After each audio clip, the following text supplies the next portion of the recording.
અને આ માતાજીને નિવેદ ધરાવે છે ને તો કે આ ધૂપ પેલા કરી લઈ તો આ છાણું છે ને તો આ રીતે આપણે પ્રગટાવી છાણું એકદમ સરસ થઈ જશે.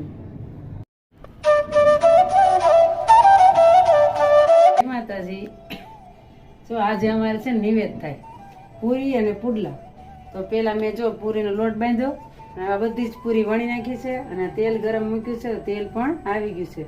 ચાલો આપણે પૂરીને તળીશું.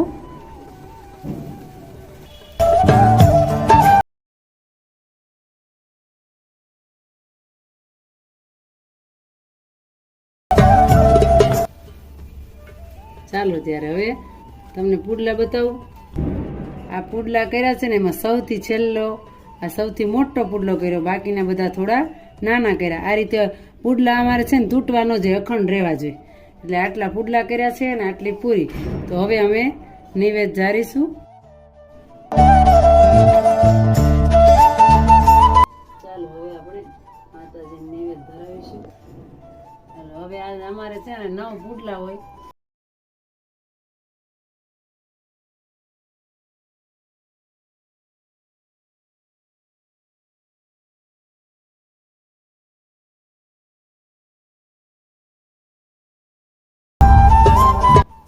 આવી રીતે પછી પૂરી મૂકી.